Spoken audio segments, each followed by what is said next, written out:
everybody. So this is going to be a car video. Don't worry, I'm not going to be looking at the camera so much as I am just going to be talking and driving. I'm just coming back from the chiropractor here a bit north of Seattle, for those of you who wanted to know. Those of you who live in Washington State. I drive up to Linwood to go to my chiropractor, for anyone who's just curious. Anywho, so I know a few weeks ago, and I'm notoriously bad, I'm the king of tardiness, that we were going to talk about Uranus Retrograde in Aries, and how it was extremely significant that Uranus was going retrograde in Aries, because it's the last time in a long time, going upwards of 70 years, until Uranus is fully committed to Aries again. And so there are always some big lessons, some big truths, some big unveilings that happen when a planet is sort of at the last degree, or the last number of degrees of any given sign. It's where it starts to really amp up. It's sort of like finals week, crunch week. Yes, Uranus will come back into Aries for a short period after moving into Taurus next year, but the energy's mixed. It's not going to be pure. It's going to be a smattering of the earth and fire. So this is really more important now, and Uranus is going to be retrograde going all the way up until we get closer to the end of the calendar year. When Uranus goes retrograde, we start to lose the guideposts. We start to lose the roadmap a little bit. Even though Uranus is the planet of alteration, of rebellion, it tends to pull things this way and that. It tends to create the sudden upsets, the big left turns. Those are really the omens, the signs, and the synchronicities that really are the signposts that, guide us on our way, guide us on our journey. And when Uranus is retrograde, we lose that for a time. And Uranus retrograde in Aries means that we lose the guidepost to our beginnings, or where we need to be starting our beginnings, where we need to be making our big pushes, our big moves. So the universe isn't stepping in. The universe isn't holding us by the hand. And to me, that's normal. That's normal. For those of you who know me, and I've mentioned it before in a couple of videos, I consider myself to be a Sartre existentialist, possibly even an absurdist. So, it's all gravy here. But it's especially strong now while we have this Chiron retrograde, because there are a lot of pushes going on even in the spiritual community, the political communities and things like that. And what's being called into question is the deference of our population, okay, humans, spirits having a human experience, the deference we have to what we call higher power.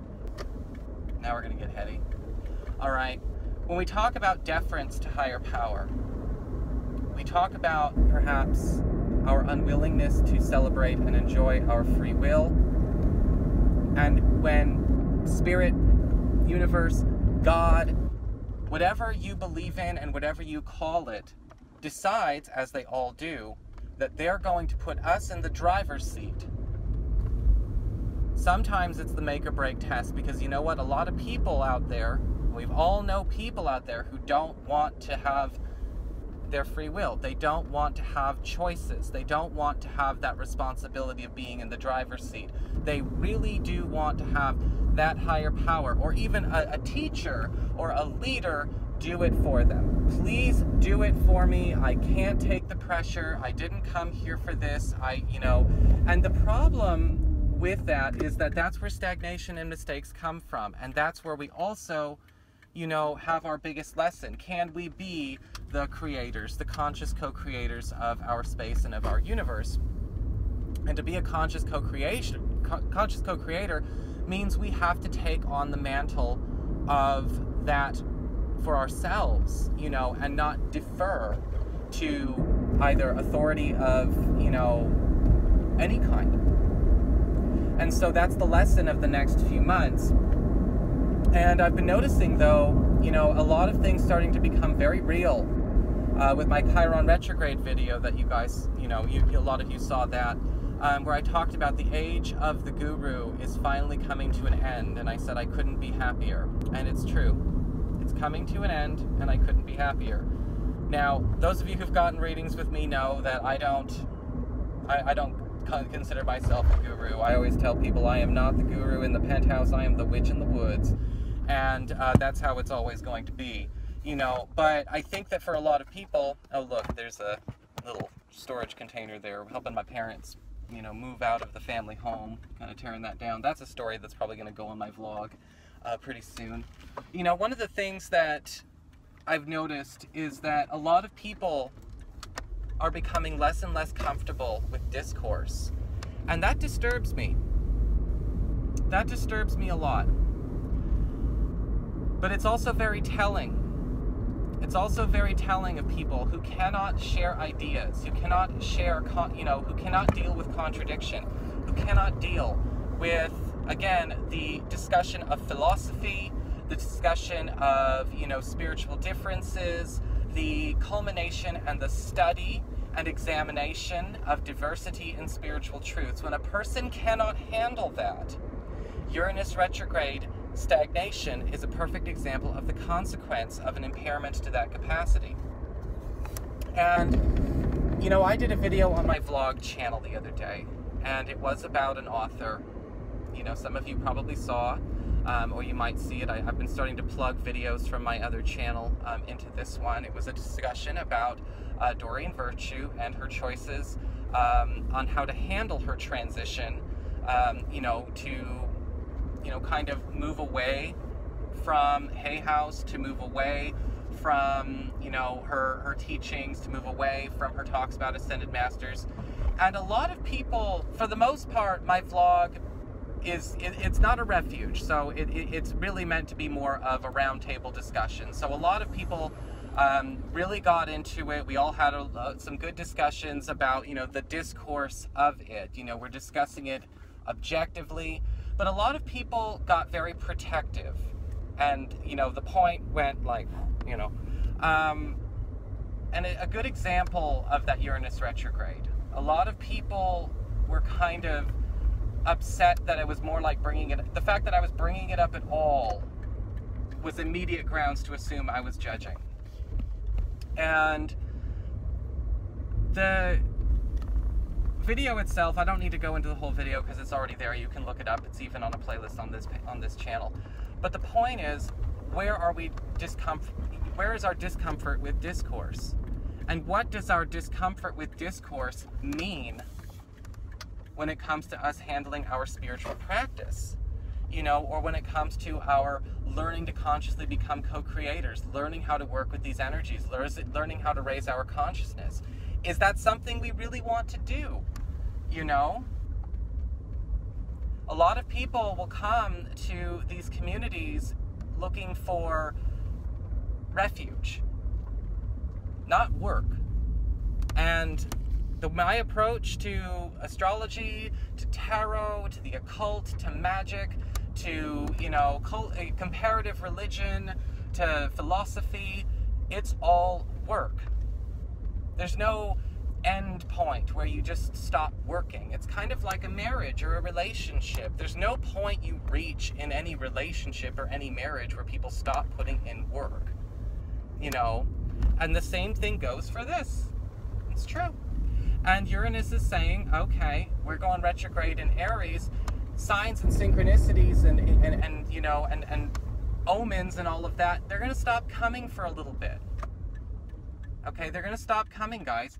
And when they do stop coming, you know, just for a little while, that means choice is yours. Choice is given back to you. You've always had choice and free will, but now all you have is choice and free will, and you've got to learn to trust your gut, and you've got to learn to trust your ability to absorb information, even if it comes contrary to the bubble you've protected yourself in.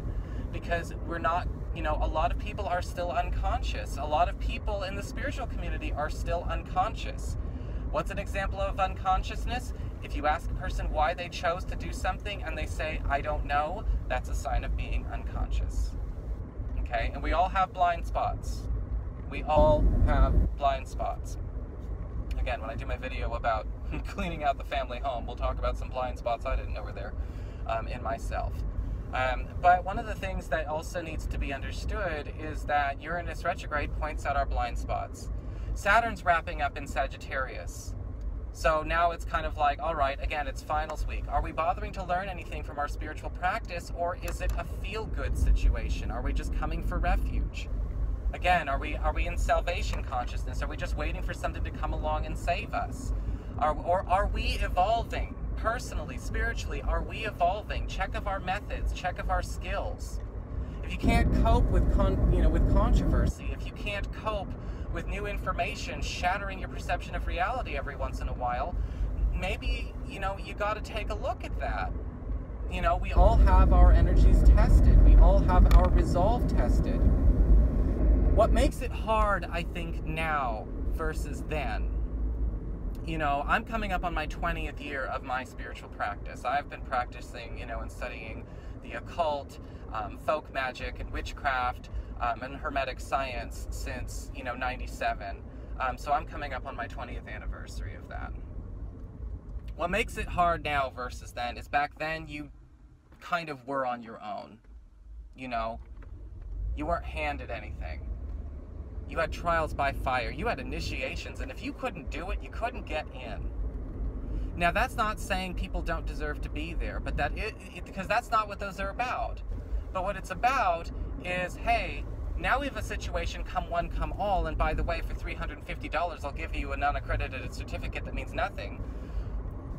The problem with that, again, with this Uranus retrograde, is like,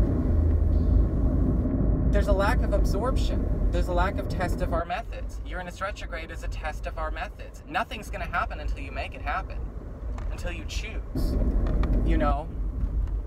And when we think about it, where have we been a bit too reliant on the external?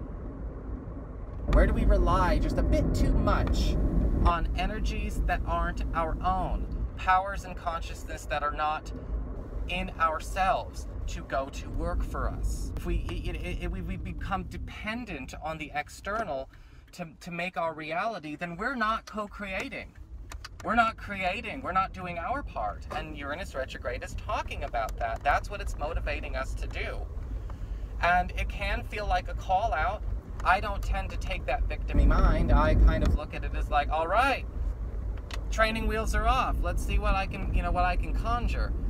But the thing is a lot of folks I can already see are not. This isn't what they signed up for. So you got to go back and think about, well, what did you sign up for what are you here for? What did you sign up for then? If you don't know, that's a blind spot you need to have examined. Uranus retrograde, perfect opportunity to examine your blind spots. To oversimplify what I've taken from Sartre and existentialism is, we only have our lives don't have meaning until we start making choices. A person who doesn't choose doesn't live with meaning. And there are sometimes we do things that don't have meaning, and sometimes we do. But when we live in a world like we do now, especially the greater spiritual community, the greater spiritual movement, a lot of things have become very watered down. A lot of things have become very simplified for the sake of comfort. A lot of people can't cope with the chaos that's still out there. When you think about the law of entropy, all things evolve towards chaos. That means if we just let go, if our conscious intentions, the energy, the action, the effort, the love, and the work we put in, those are the only things that hold the world together. And if we let go and surrender with salvation consciousness constantly, all we are doing is further devolving into chaos. There's got to be a balance. The more we just let go, the more it will go crazy. We have to put our conscious intention and our conscious will, and this is a test of our ability. Are we learning anything? Are we mastering any skills from the studies and the work that we're supposed to be doing with all of this? Whether it's horoscopes, whether it's,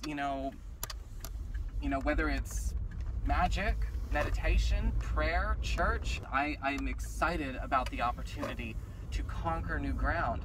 That's what Uranus retrograde is supposed to be all about. There is no guidepost. You have to be the captain of your own ship. One of the biggest problems with our culture, especially nowadays, is that we all believe that so long as we all do X, Y, and Z, all right, X, Y, and Z, whatever those steps are, I did everything I was told I was supposed to do, and the rest should be taken care of itself. Give me one example, honestly, without faking it, without embellishment, without wishful thinking, where that was true. Some people may look at this video as a negative message, and that means that they're probably not ready to take up this cup. They're probably not ready to be the hero in their own life. You know, they're not ready to be the, you know, the person who is going to step in and call their own shots. But you all have the power within you. It's not just for a select few. It's not just like, there is no chosen one, and no, there isn't anything like that. You know, it's in you. That's why all the greats, all the spiritual greats say it's in you. However you want to learn, whatever you want to master, it's in you. But this is the time, Uranus retrograde, where above all else, you should be doing it 24/7, but now it's a requirement to apply. If we don't know why we're doing things, then it's not a choice. And when we don't have a choice, or we don't give ourselves a choice, we don't have meaning. Sartre proposes the idea of acting in bad faith.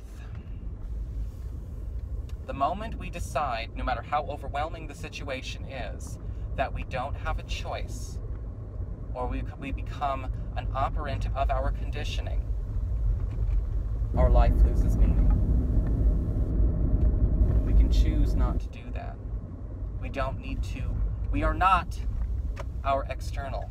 We are not our family. We are not our church. We are not our temple. We are not our coven. We are not our school. We are not our careers. We are not our scars. We are not our past. The nice thing is when Uranus goes retrograde, though, you can make a lot of huge strides. Big ass strides. Huge evolutions in your, wherever it falls in your chart. Your relationships, again, your health, your spiritual growth, your career, the mark you want to make on the world. Those who do have, you know, just like there aren't any signs or omens to guide you along the way, coming from the universe randomly, if you ask, if you consult, you know, meditate. Yeah, you can check your astrology. Yeah, we can do readings, we can do all those things, but you have to act to keep them going. Without action, they won't just be knocking on the door and tapping on the window. But if you work on it and you work with it during Uranus retrograde, the other nice thing is we don't have the random upsets and the random challenges either. We don't have the stuff that comes up and gets in the way and pulls our attention and distracts us and takes up time and energy and space. All of the X factors quiet down for a little bit. All of the moles and troublesome, oh my God, what is he or she gonna do once I finally get this, once we finally have our breakthrough? You know, when's the other shoe gonna drop? The other shoe doesn't drop during Uranus retrograde either. And that is also something to be happy for. But that's the lesson of the next few months. So I hope you enjoyed this ramble on Uranus retrograde, everybody. Of course, if you ever want to get a session with me, you can always follow the links below or go to integrativemysticism.com. If you want more personal information about what's going on in my personal journey and things like that, I'll be bringing up a few more videos on my vlog channel, Scarlet Moon Magic. And there's always links to that on the main channel page. I'm about to head home. I'm about to get home now, so I'm about to turn this off, and I will see you all soon. Take care.